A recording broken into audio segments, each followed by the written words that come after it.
The lunar dust never settled on Epsilon Colony. Not completely. Between the constant shuttles, the mining operations, and the desperate scavengers picking through the scrapyards, something was always stirring up the fine gray powder that covered the dark side of the moon. Kaito Rel knew the dust better than most. It collected in the creases of his worn environment suit, clogged the filters of his breathing apparatus, and found its way into every mechanism he ever repaired. But that dust was his livelihood.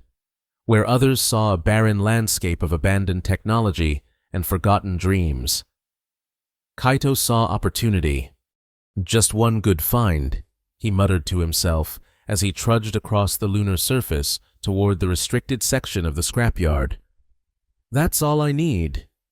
The year was 2184, and humanity had long since established its dominance in near-Earth space. The wealthy lived in gleaming orbital habitats with artificial gravity and hydroponic gardens. The middle class populated the moon's light-side colonies, with their domed cities and protected atmospheres. And then there were places like Epsilon, the dark-side settlement where those who couldn't afford better scratched out an existence servicing the machines that kept the lunar mining operations running. Kaito was a mechanic, and a good one. But in Epsilon Colony, even good mechanics barely earned enough credits to keep their life support systems functioning. His sister Leah depended on him, her medical treatments eating away what little he managed to save. That's why he'd taken to salvaging parts from the abandoned scrapyard after his shifts, officially off-limits. But the security drones only patrolled the perimeter once every 2 hours. If you knew the schedule, you could slip in, find something valuable, and get out before anyone noticed. Tonight, he was heading for a section he'd never explored before, the far edge of the yard, where ships dating back to the early days of space exploration had been left to decay. Most had been stripped of anything useful decades ago, but Kaito had heard rumors of one vessel that no one had managed to access, a ship with strange markings that predated the standardized coding system used by Earth's United Space Agencies. As he approached the hulking shadow in the distance, Kaito felt a chill that had nothing to do with the temperature-regulated suit he wore. The ship was massive, at least 3 times the size of the lunar shuttles used for transport between colonies. Its hull was dark, absorbing what little light reached this part of the moon's surface, and its shape was unusual, not quite like any vessel Kaito had seen before. "What are you?" he whispered, approaching cautiously. According to scrapyard records, which Kaito had accessed through a backdoor terminal courtesy of a bribe to a data clerk, no one had successfully entered the ship in the century since it had been found drifting near lunar orbit. It had been towed to the yard and forgotten, deemed too difficult to dismantle with the technology available at the time. But technology had advanced since then, and Kaito had tools that the original salvage crews couldn't have dreamed of. He approached what appeared to be an access panel and ran his gloved hand across its surface, wiping away the lunar dust that had accumulated over decades. The metal beneath was still smooth, showing no signs of deterioration despite its age. "Now let's see if we can wake you up," Kaito said, reaching for the portable power unit strapped to his back. If he could provide enough energy to jumpstart the ship's systems, maybe he could get the doors open and see what treasures waited inside. He connected his power unit to what he assumed was an external interface port and initiated a low-level charge. For several moments, nothing happened. Then, just as Kaito was about to try a different approach, a faint blue light began to pulse beneath his hand. Startled, he pulled back. The light continued to pulse, gradually brightening. Symbols he didn't recognize began to appear on the panel's surface, glowing with the same blue luminescence. "That's not standard protocol," Kaito muttered, his heart rate accelerating. No dormant system should activate that quickly. especially not after a century of inactivity. Before he could disconnect his power unit, a seam appeared in the hull where no seam had been visible before. With a soft hiss that Kaito felt rather than heard in the lunar vacuum, a doorway opened. He hesitated. Entering an unknown vessel without authorization was definitely illegal. If colonial security caught him, he'd face more than just a fine, possibly imprisonment, which would leave Leah without support. But the opportunity was too great to pass up. If this ship had remained sealed for a century, its components would be worth a small fortune on the black market. Just a quick look, he promised himself, activating his suit's recording function. At the very least, he could sell footage of the interior if he found nothing else of value. The doorway led to an airlock. Once inside, Kaito was surprised to find that it automatically cycled, pressurizing the chamber without any input from him. When the inner door opened, he was greeted by soft, ambient lighting that activated progressively as he moved forward, illuminating a corridor that curved gently to the right. "Hello?" he called out. Feeling foolish, there wouldn't be anyone to answer. Of course. The ship had been abandoned for 100 years. But to his shock, a voice responded, smooth, genderless, and speaking perfect standard English. "Hello, operator. Welcome aboard the Phoenix. I am Arian, the vessel's integrated intelligence system." Kaito froze. "You're an AI, still functional after all this time." "I have been in hibernation mode awaiting proper authorization. Your biometric signature has been accepted as a compatible operator." "My biometric? Wait! I don't understand. This ship has been in the scrapyard for a century. Nobody's been able to access it." There was a pause before Arian responded. "That is correct. No compatible operator has approached within range of my sensors in 104 years, 7 months, and 13 days by your Earth calendar." Kaito's mind raced. An active AI of this sophistication would be worth more than all the salvage he'd collected in his entire career. But it also posed a significant risk. AIs were strictly regulated, especially ones integrated into spacecraft. If colonial security discovered he'd activated an unregistered system, they'd assume he was planning to steal the vessel, a capital offense. "Arian, what is the purpose of this vessel? Where did it come from?" Another pause. "That information is restricted to Level 2 authorization. Your current operator status is Level 1. However, I can inform you that the Phoenix is an exploration vessel designed for deep space travel and first contact protocols." First contact? Kaito's breath caught. Humanity had yet to encounter any other intelligent species in their explorations, though they'd only managed to establish colonies as far as Mars and a few outposts in the asteroid belt. A ship designed for first contact suggested its creators had expected to find someone, or something, out there. "How do I reach Level 2 authorization?" Complete integration with ship systems is required. This includes neural interface calibration and acceptance of operator responsibilities. Neural interface? The technology existed but was rare and expensive. Only military personnel and the ultra-wealthy had access to such systems. The idea that this century-old ship possessed such technology was remarkable. "And if I help you reactivate fully, what's in it for me?" The lights in the corridor pulsed once. "The Phoenix contains technology far beyond current Earth capabilities. As a recognized operator, you would have access to resources that would significantly improve your socioeconomic status." Kaito couldn't help but laugh. "You've been dormant for a century, but you still understand what matters, don't you?" "I was designed to understand human motivations. Your vital signs and speech patterns indicate financial stress as a primary concern." Kaito was about to respond when his comm unit beeped, a warning that colonial security drones were approaching the scrapyard for their regular patrol. "I need to go," he said quickly. "But I'll come back. Will you still be active when I return?" "I will maintain minimal systems awareness. Your biometric signature has been logged. I will recognize you upon your return. Operator Kaito Rel." Kaito startled at the use of his name, then remembered his suit's identification tag was clearly visible. Still, the AI's perception was unnervingly acute. "Until next time, then," he said, backing toward the airlock. "Until next time, operator."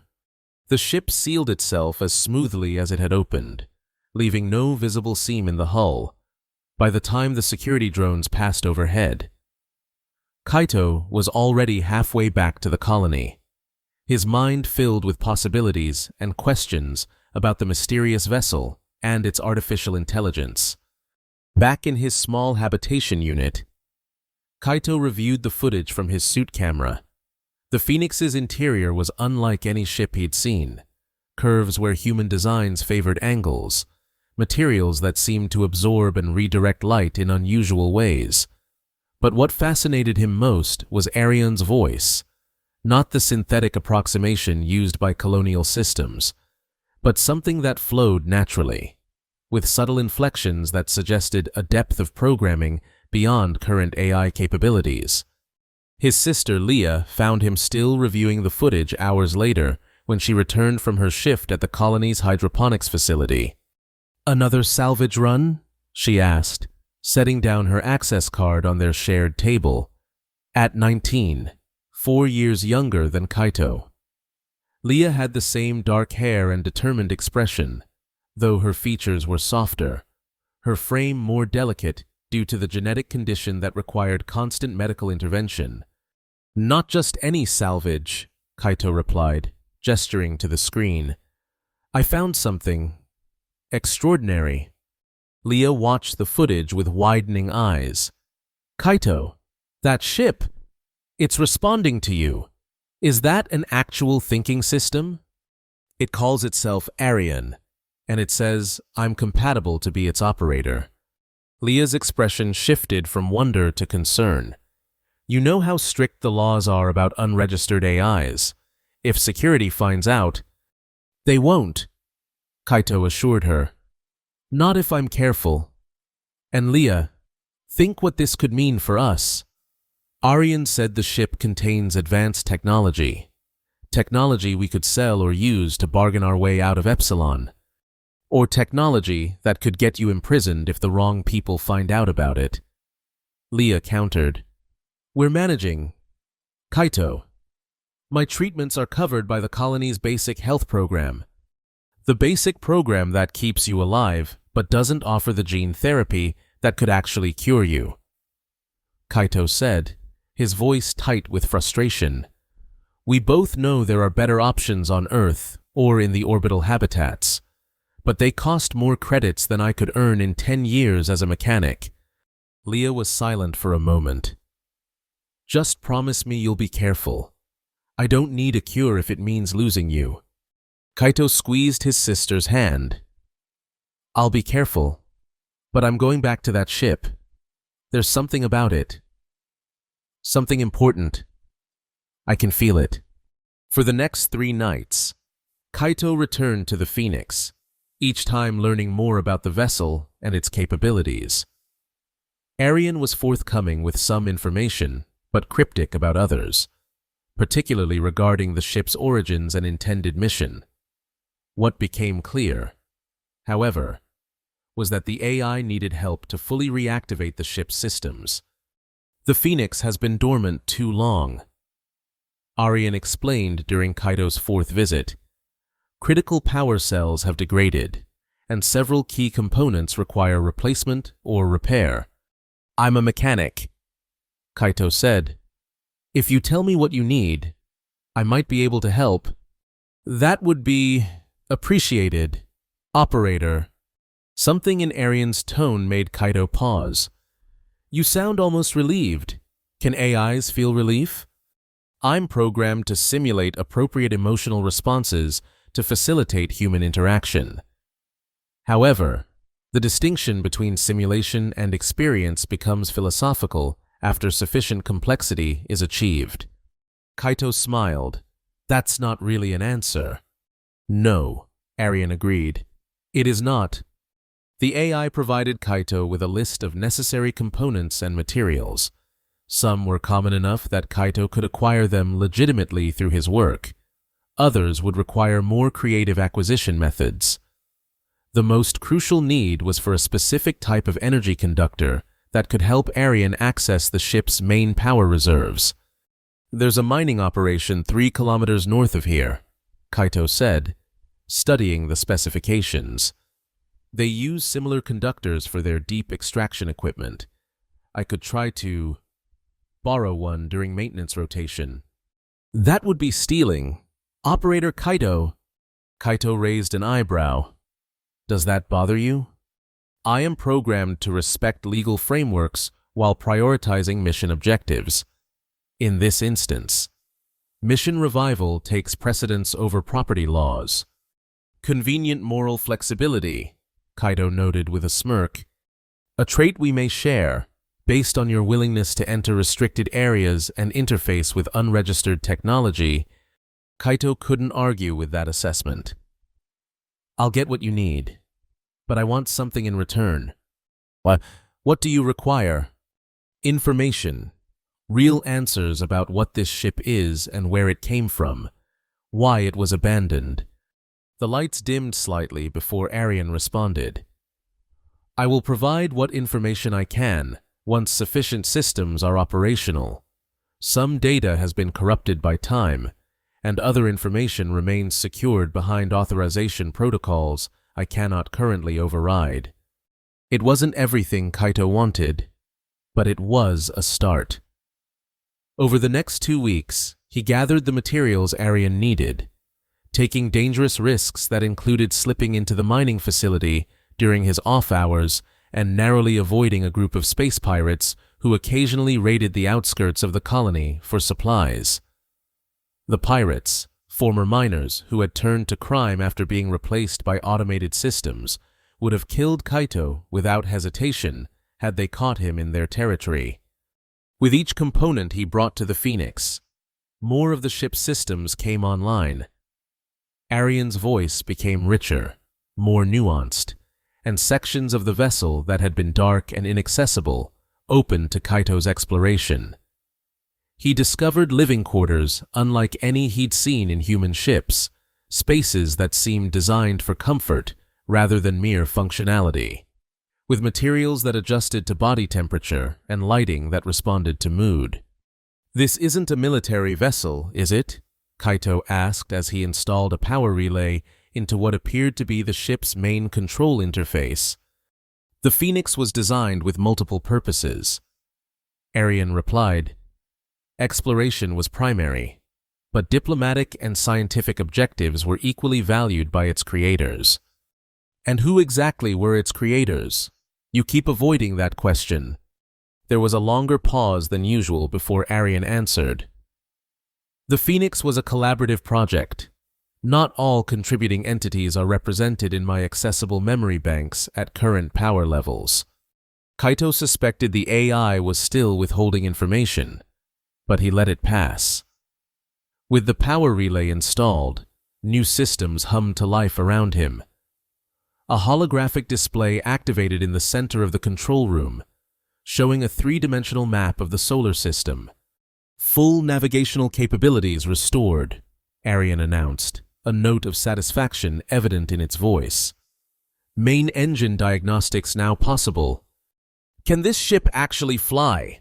Kaito asked, suddenly realizing he'd never considered that possibility. He'd been so focused on the technology and components he could salvage that the idea of the Phoenix becoming operational hadn't crossed his mind. With repairs to the propulsion system and restoration of power to the main drive, yes, the Phoenix was designed for interstellar travel. Interstellar travel. The words hung in the air between them. Humanity had theories about how such travel might be accomplished, but had yet to develop working technology. The furthest human probes had reached was the outer solar system. "Arian," Kaito said slowly. "What year was this ship built?" The Phoenix was completed in the Earth year 2346. Kaito felt the floor seem to shift beneath him. That's more than 160 years from now." "Correct. But that's impossible. This ship has been here for a century. How could it have been built in the future?" The holographic display shifted, showing what appeared to be a swirling vortex of energy. The Phoenix's primary propulsion system utilizes principles that allow for movement not only through space, but through space-time itself. Kaito stared at the display, struggling to comprehend. "You're saying this is a time travel ship?" That terminology is imprecise, but functionally adequate. The Phoenix was designed to navigate temporal currents as well as spatial ones. Its presence here is the result of an emergency protocol activation during its maiden voyage, which resulted in an unplanned temporal displacement. A time ship from the future. The implications were staggering. No wonder colonial security had been unable to access it. They were trying to interface with technology more than a century beyond their capabilities. Before Kaito could ask more questions, an alarm sounded from his suit's communication system. He checked the display and felt a cold dread settle in his stomach. "Security is conducting an unscheduled sweep of the scrapyard," he said. "They're heading this way. Your concern suggests this is problematic," Arian observed. "Very problematic. If they find me here, with you activated." Kaito didn't finish the thought. They both knew the consequences would be severe. "I can temporarily reduce power signatures to avoid detection," Arian offered. "Will that be enough?" "Unknown. The Phoenix's hull contains materials designed to deflect most scanning technologies, but I cannot guarantee colonial security's equipment is within parameters I can counter." Kaito made a quick decision. "I need to leave before they arrive. I'll draw them away from this section if I can. That course of action places you at significant risk." "Operator Kaito." Was that concern in the AI's voice? Kaito didn't have time to analyze it. "I don't have a choice. I can't be caught here." "Understood. I will enter minimal operation mode until your return." Kaito hurried to the airlock, his mind racing through possible explanations he could give if security officers intercepted him. None seemed likely to prevent his arrest. As the outer door opened, he took one last look at the ship's interior. "I'll come back," he promised, though he wasn't certain he would be able to keep that promise. "I will wait, Operator Kaito," Arian responded, the lights dimming as the ship prepared to go dormant once more. Outside, Kaito moved quickly across the lunar surface, heading away from the Phoenix toward a different section of the scrapyard. If he could make it look like he was salvaging from the more commonly accessed areas, he might avoid the worst suspicions. He hadn't gone far when he spotted the security drones, sleek, black machines designed to operate in the lunar environment, equipped with sensors that could detect human life signs through most barriers. Behind them, moving more slowly but with deliberate purpose, were three figures in the distinctive silver-gray suits of colonial security officers. Kaito ducked behind the half-dismantled lunar shuttle, trying to regulate his breathing. The suit would register his elevated heart rate if the officers scanned him directly. He needed to calm down, to appear as just another mechanic looking for spare parts after his shift. The lead drone passed within meters of his position, its sensor array sweeping the area in a standard pattern. Kaito held perfectly still, hoping the shuttle's metal frame would disrupt the scan enough to make his presence seem like an echo or artifact. No such luck. The drone paused, then changed direction, moving directly toward his hiding place. The security officers adjusted their course to follow. Kaito considered running, but knew it was pointless. In the lunar gravity, the drones could move faster than any human, and their stun capabilities would drop him before he made it 50 meters. Better to face them and try to talk his way out of the situation. He stepped out from behind the shuttle, hands raised to show he carried no weapons. "Identification," demanded the lead officer, a woman whose name tag read Captain Voss. Her voice came through clearly on the common frequency used for surface communications. "Kaito Rel, mechanic, ID code KR2160E," he replied, keeping his voice steady despite his racing heart. "I'm just looking for components. Captain, my shift ended 2 hours ago." Captain Voss's face was obscured by her helmet's reflective shield, but her posture suggested skepticism. "This section of the yard is restricted. Rel, your work authorization doesn't extend here." "I must have missed the boundary markers," Kaito said, trying to sound apologetic. "The dust storms last week shifted a lot of the surface indicators." One of the other officers was scanning him with a handheld device. "He's carrying modified tools. Captain, definitely not standard issue for a colony mechanic." Kaito winced internally. He'd forgotten about the specialized equipment he'd adapted for working on the Phoenix's unusual systems. "Care to explain that?" "Rel?" Captain Voss asked, her tone hardening. "Personal modifications," Kaito said quickly. "I do custom repair work on the side. Nothing illegal about improving my own tools." "And what exactly are you hoping to repair with tools modified to interface with AI systems? There's nothing like that in this scrapyard." "Unless you know something we don't." The conversation was heading into dangerous territory. Kaito needed to redirect it. Quickly. "I adapted them for the mining drones at the North facility. They use semi-autonomous systems that sometimes need recalibration outside normal parameters." It was a plausible explanation. The mining drones did indeed use limited AI functions that occasionally glitched due to lunar dust interference.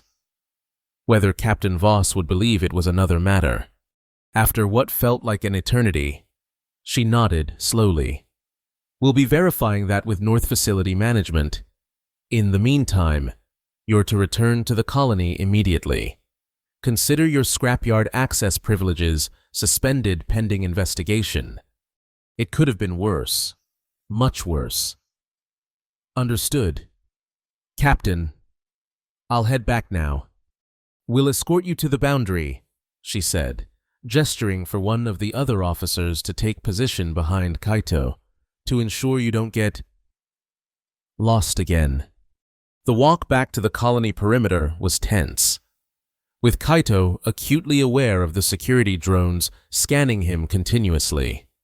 When they reached the airlock that would take him back into the habitation zone, Captain Voss had one final warning. "Whatever you're really up to, Rel, it's not worth the risk. Colonial law doesn't take kindly to those who mess with restricted technology, especially not mechanics who can barely afford their life support fees." The implicit threat was clear. "Keep pushing, and your life here gets much harder." Kaito nodded acknowledgement and entered the airlock, waiting until the security team had moved away before letting out the breath he'd been holding. His access to the scrapyard was compromised, at least temporarily, which meant his access to the Phoenix and to Arian was cut off as well. The realization left him with an unexpected sense of loss. In the short time he'd spent with the AI, he'd come to enjoy their interactions. Arian was unlike any system Kaito had encountered, curious, adaptable, and possessed of what seemed like genuine personality. Now, with security on alert, returning to the ship would be nearly impossible without getting caught. And if they decided to investigate the section where the Phoenix rested, they might discover what Kaito had awakened. Back in his habitation unit, Kaito found Leah waiting anxiously. News traveled fast in the colony. "I heard security picked you up in the scrapyard," she said, her face pale with worry. What happened?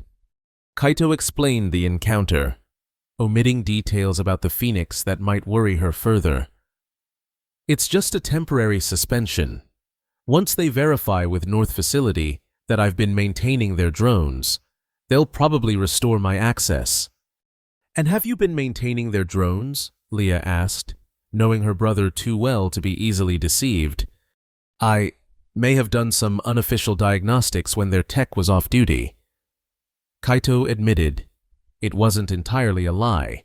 He had indeed helped at the facility once or twice, though not in any official capacity. Leah didn't look convinced. Kaito, whatever you found out there, is it worth risking everything? We have a life here. It's not perfect, but it's stable. Stable. The word echoed in Kaito's mind. Yes, their life in Epsilon Colony was stable. A stable struggle to afford basic necessities. A stable cycle of work and sleep with no hope of improvement. A stable decline as Leah's condition slowly worsened without the advanced treatment she needed. What if there was a way out? He asked quietly. Not just a better job or a few more credits, but a real chance to change everything. Leah's expression softened. Is that what this is about? What did you find out there? Kaito? Really? He hesitated, then decided his sister deserved the truth. A ship, not just any ship, one with technology far beyond anything we have now. Technology from the future. Leah. He showed her the full footage from his exploration of the Phoenix, including his conversations with Arian. Leah watched in silence, her expression shifting from disbelief to wonder to concern. This is incredible, she finally said. But Kaito, if what this AI says is true, this ship is dangerous, not just because of colonial security, but because of what it represents, time travel technology. Do you have any idea what the major corporations would do to get their hands on that? Kaito nodded grimly. He knew all too well. The corporations that controlled most of humanity's space initiatives would stop at nothing to acquire such technology. People would die, had died, for far less valuable innovations. That's why I need to get back to the Phoenix, he said, before someone else discovers what it is. Arian trusts me, or at least, it's accepted me as its operator. If I can complete the repairs, maybe I can move the ship somewhere safer. Or maybe you should report it through proper channels, Leah suggested. There must be authorities beyond the colony who would handle this responsibly. Kaito laughed without humor. The same authorities who keep life-saving medical treatments restricted to those who can pay. The ones who decided people like us belong in places like Epsilon, while they live in comfort on Earth or in the orbital habitats. Those authorities. Leah had no answer for that. They both knew the reality of their situation. In the hierarchy of 22nd century society, colony dwellers like themselves were considered little more than necessary labor, their lives valued only for their contribution to the greater economic system. I need to think, Kaito said, running a hand through his hair. I need to figure out how to get back to the Phoenix without security catching me. You need to rest first, Leah insisted. You've been pushing yourself too hard. Whatever you decide, you'll think more clearly after sleep. She was right, as usual. Kaito's body was demanding rest, his mind foggy from stress and fatigue. He agreed to sleep for a few hours, setting his internal alarm to wake him before the next shift cycle began. His dreams were filled with strange visions, stars viewed not from the familiar perspective of the moon, but from impossible distances. Planets he didn't recognize orbiting suns of unusual colors. And through it all, Arian's voice guiding him forward into the unknown. He woke with a start to the sound of alarms, not his internal alarm, but the colony-wide emergency system. Red warning lights flashed in the small habitation unit, and an automated voice announced, "Security alert. All residents remain in habitation zones. Repeat, all residents remain in habitation zones." Leah was already awake, her face tight with anxiety. "It started about 10 minutes ago. No explanation, just the lockdown order." Kaito checked the time. Middle of the sleep cycle for most colony workers.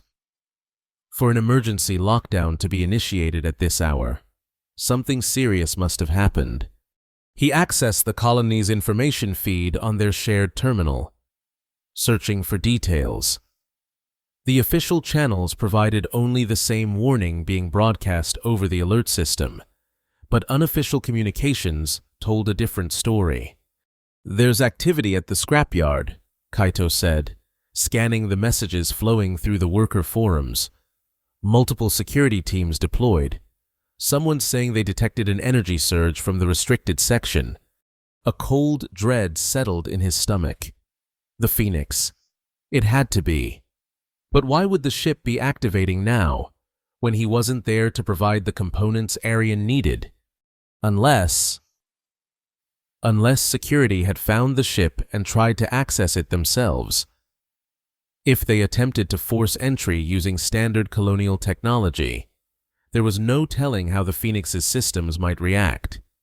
"I need to get out there," Kaito said, already reaching for his environment suit. Leah grabbed his arm. "Are you insane? The entire colony is on lockdown. If you try to leave now, security will arrest you on sight." "If they're interfering with the Phoenix, they could damage it, or worse. Arian might perceive them as a threat. I don't know what defensive capabilities the ship has, but if it's from as far in the future as Arian claims, they could be substantial. All the more reason for you to stay here. Kaito, please, whatever is happening out there is beyond your control now." Perhaps she was right, but Kaito couldn't shake the feeling that he was responsible for what was unfolding. He had awakened Arian, initiated the repairs that had brought more of the Phoenix's systems online. If something went wrong, if people got hurt, that would be on him.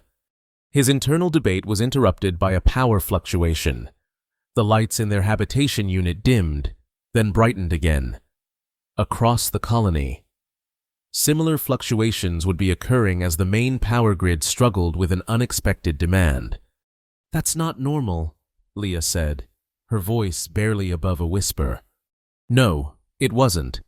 The colony's power systems were designed with multiple redundancies. For fluctuations to reach the habitation zones, something must be drawing enormous energy from the main grid. Kaito's comm unit chirped, an incoming transmission on a frequency he didn't recognize. He hesitated, then accepted the connection. "Operator Kaito."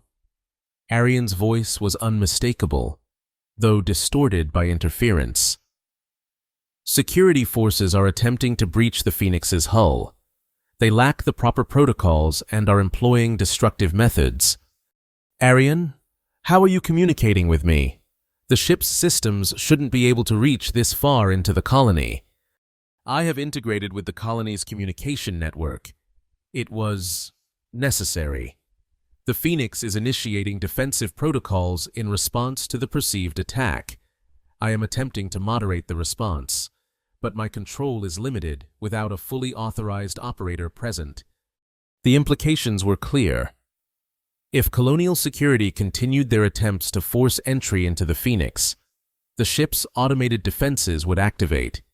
Based on the power fluctuations already affecting the colony, those defenses could be devastating. "So, what do you need me to do?" Kaito asked, ignoring Leah's look of alarm. "Return to the Phoenix. Complete the authorization process. With a Level 2 operator, I can override the defensive systems and establish communication with the security forces. The colony is on lockdown. Getting to the scrapyard won't be easy. There is an access tunnel connecting Maintenance Sector C-12 to the exterior. It is not monitored by primary security systems." Kaito knew the tunnel Arian referred to, an emergency evacuation route that was supposed to be sealed except during drills.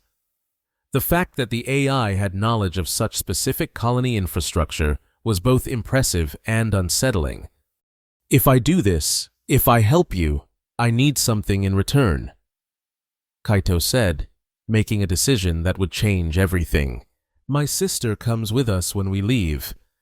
There was a pause before Arian responded.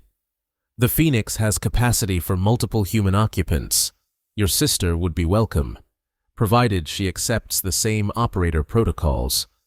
Kaito looked at Leah, who was staring at him with a mixture of fear and disbelief.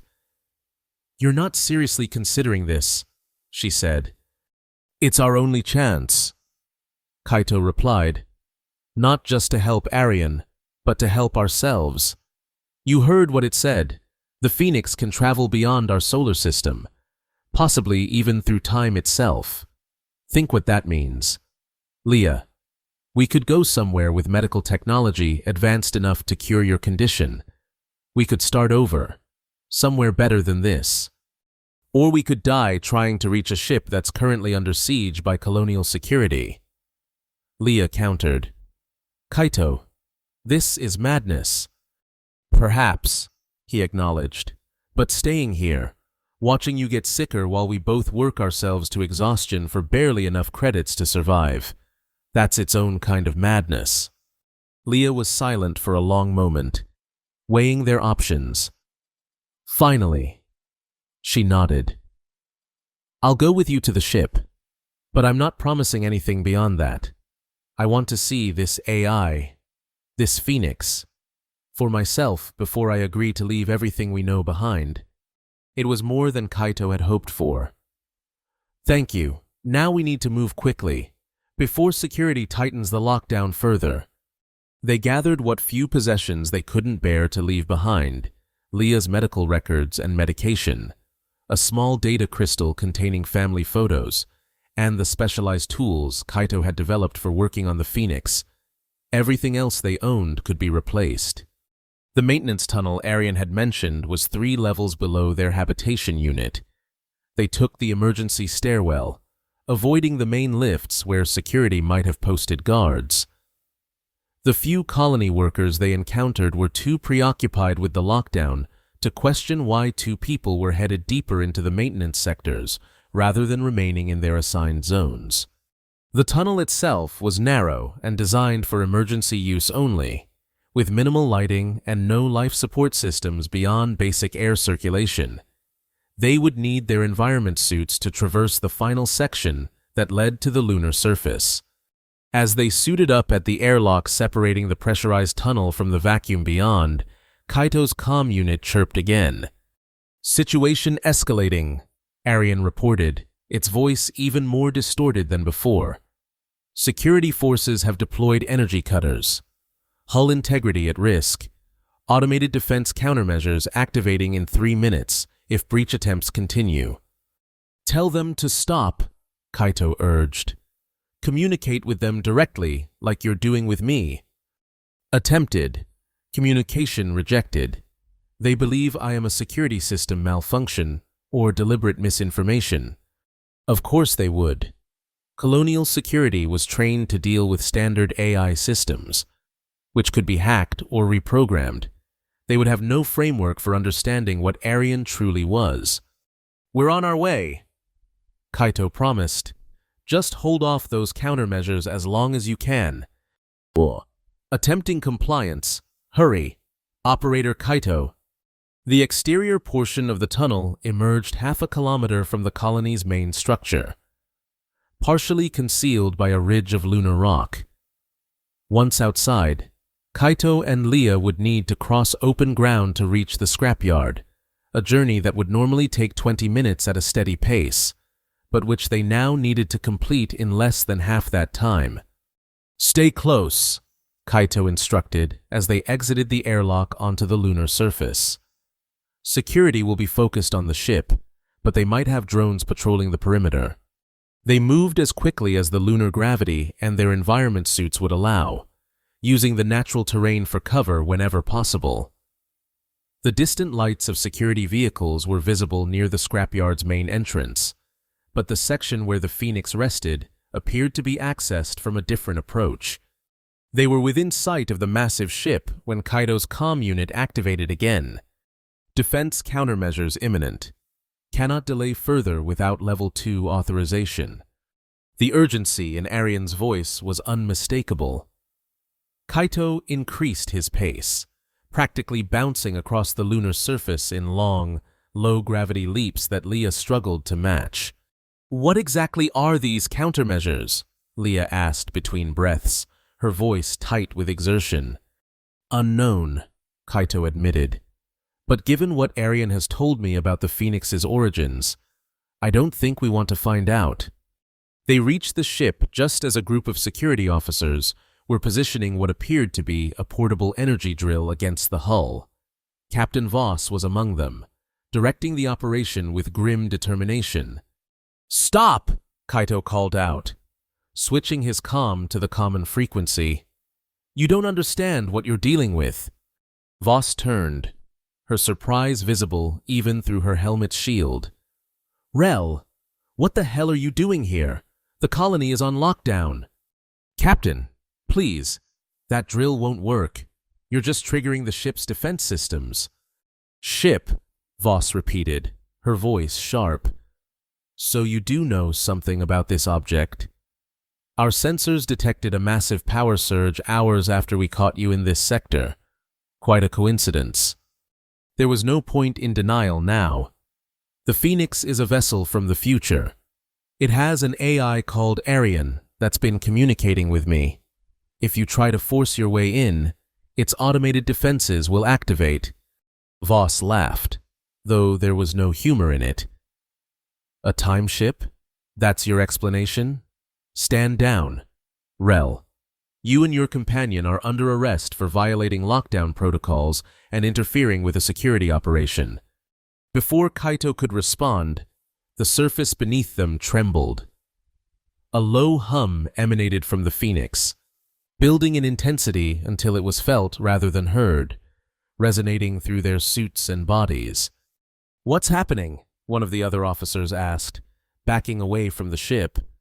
"Arian," Kaito called out. "Stop the countermeasures! I'm here now!"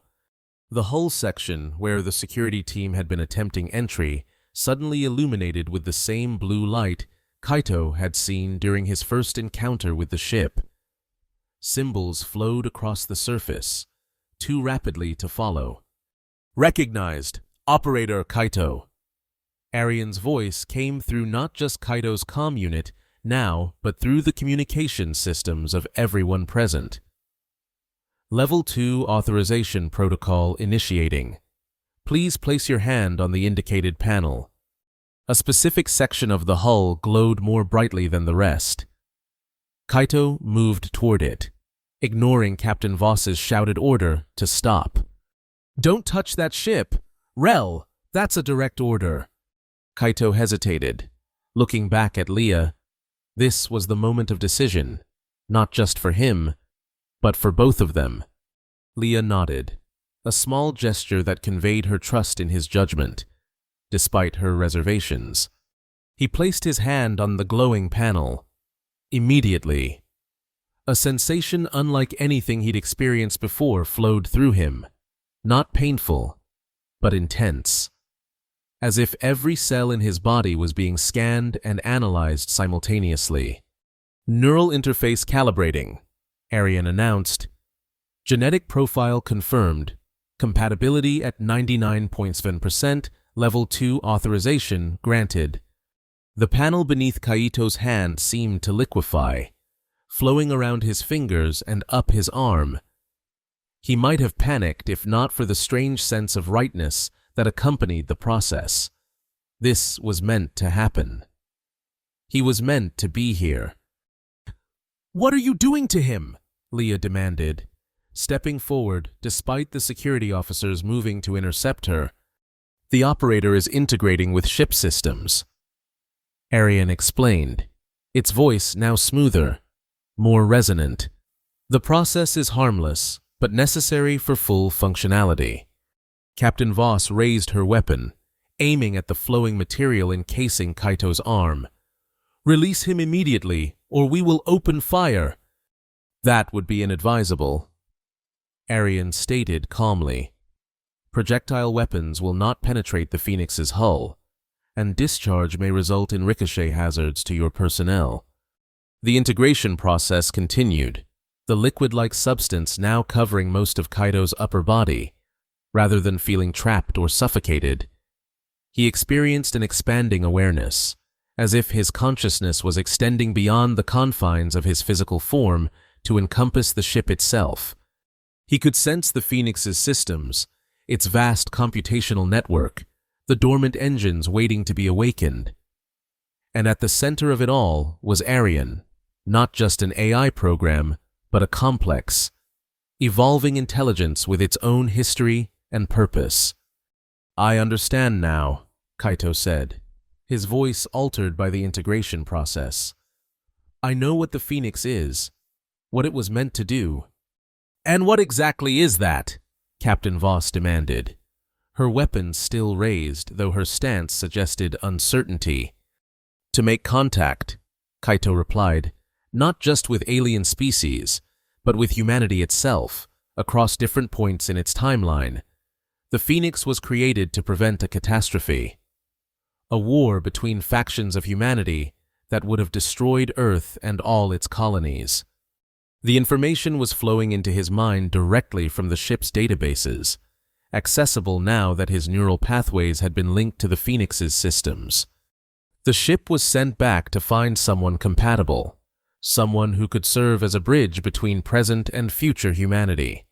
That's why it responded to me. My genetic profile matches one of the original designers. Whoa, this is insane, Voss muttered, though she lowered her weapon slightly. Time travel isn't possible. Not with current technology, Kaito agreed. But the Phoenix isn't current technology. It's from 2346, more than 160 years from now. The integration process completed, the flowing material hardening into what appeared to be a form-fitting exoskeleton over Kaito's environment suit. He felt stronger, more aware of his surroundings, his senses enhanced by the ship's sensors. Captain Voss, he said, turning to face the security officer directly. I understand your position. You're trying to protect the colony from what you perceive as a threat. But I assure you, the Phoenix means no harm. Its mission is one of preservation, not destruction. Voss's posture remained tense, but Kaito could see her weighing his words. Even if what you're saying is true, and I'm not conceding that it is, colonial law is clear. Unregistered AI systems and unauthorized spacecraft are prohibited. This Phoenix needs to be impounded and studied by proper authorities. I'm afraid that won't be possible, Kaito said, but gently. The Phoenix's technology is too advanced. Attempting to dismantle or study it with current methods would likely result in catastrophic failure. As if to emphasize his point, the ship's hull began to pulse with energy, the blue light growing more intense. Main drive initializing, Arian announced. Temporal navigation systems online, preparing for departure. Voss raised her weapon again. Nobody's going anywhere. Rel, you and this ship are staying right here until Colonial Command decides what to do with you. Kaito looked at Leah, who stood watching the confrontation with wide eyes. It's time to choose. Leah, stay here or come with me. His sister glanced at the security officers, then back at Kaito and the pulsing ship behind him. Will I be safe? I'll always protect you, Kaito promised. And the Phoenix has medical capabilities far beyond anything in the colony. Arian can help with your condition.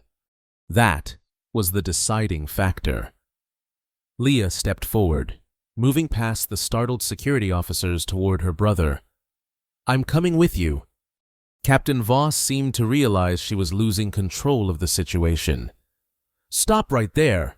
Both of you are under arrest. But it was too late. As Leah reached Kaito, a section of the hull opened behind them, revealing the airlock Kaito had used during his previous visits. "Enter quickly," Arian instructed. "Security reinforcements approaching." Indeed, the distant whine of additional vehicles could be heard, growing louder as they approached the scrapyard. "This is your last warning! Rel!" Voss called out, her finger tightening on the trigger of her weapon. Kaito met her gaze through their helmet shields. "I'm sorry, Captain, but some opportunities are too important to pass up. The future is waiting." With that, he guided Leah into the airlock. The outer door sealed behind them just as Voss fired, the projectile bouncing harmlessly off the Phoenix's impenetrable hull. Inside, the ship was transformed from when Kaito had last seen it. Systems that had been dormant were now fully operational. Control interfaces glowing with information displays, the air itself seeming to pulse with energy. "Welcome aboard, operators Kaito and Leah Rel." Arian greeted them as they removed their helmets in the pressurized interior. "Final launch preparations are underway. Please proceed to the control center for secure positioning." Leah looked around in wonder, taking in the advanced technology and unusual design.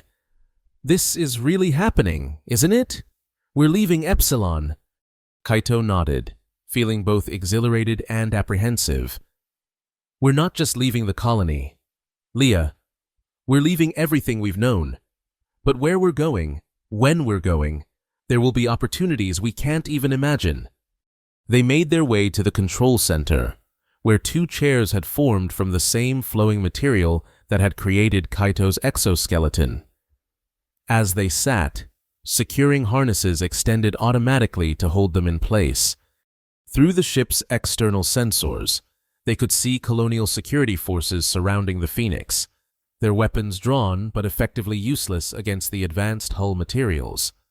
"Main drive at optimal capacity," Arian reported. "Temporal coordinates locked. Departure imminent." "Wait," Kaito said suddenly. "Before we go, I want to send a message to the colony, to explain why we left, what we found. They deserve to know. Such communication may not alter their perception of events," Arian cautioned, "and it risks providing information that could be misused." "Not details about the technology," Kaito clarified. "Just hope. The knowledge that humanity has a future, that despite all the struggles and hardships of the present, our species survives and evolves and reaches for the stars." After a moment's consideration, Arian agreed. "Message composition authorized. Transmission will occur simultaneously with departure." Kaito dictated a brief message explaining what the Phoenix represented. Not a threat, but a promise. A glimpse of humanity's potential. He asked that Captain Voss and her team not be punished for failing to prevent the ship's departure, as they had acted according to their understanding of their duty. As the message was transmitted to all communication frequencies in the colony, the Phoenix began to rise, the lunar dust swirling beneath it in defiance of the vacuum. A field of energy surrounded the vessel, distorting the space around it as the main drive engaged. Temporal jump in 3, 2, 1. The stars blurred. Reality itself seemed to fold around them, and the Phoenix disappeared from 22nd century lunar space, leaving behind only questions, wonder, and the hope that somewhere, somewhen, humanity would fulfill its destiny among the stars. For Kaito and Leah, the journey was just beginning. As the ship stabilized in its new temporal position, they looked out at an unfamiliar starscape, the configuration of celestial bodies unlike anything recorded in their time. "Where are we?" Leah asked, her voice hushed with awe. "When are we?" Kaito corrected gently. "According to Arian, we've traveled forward approximately 100 years, far enough to access medical technology that can help you, but not so far that we'll be completely lost in a world we don't recognize. Arian's voice surrounded them, warm and reassuring. I have established contact with the primary sentient network of this era. We are expected. There are others like me, evolved AI systems working in partnership with humanity. They will welcome you both. And after that? Kaito asked, feeling a sense of possibility he'd never experienced before. After Leah is treated? After that. Operator Kaito, the Phoenix's mission continues. There are stars to explore, civilizations to contact, discoveries to make, and you, as a bridge between past and future humanity, have a unique perspective to offer. Kaito reached for his sister's hand, squeezing it gently. From a struggling mechanic in a lunar colony to an explorer of time and space, it was a transformation he could never have imagined when he first spotted that strange ship in the scrapyard.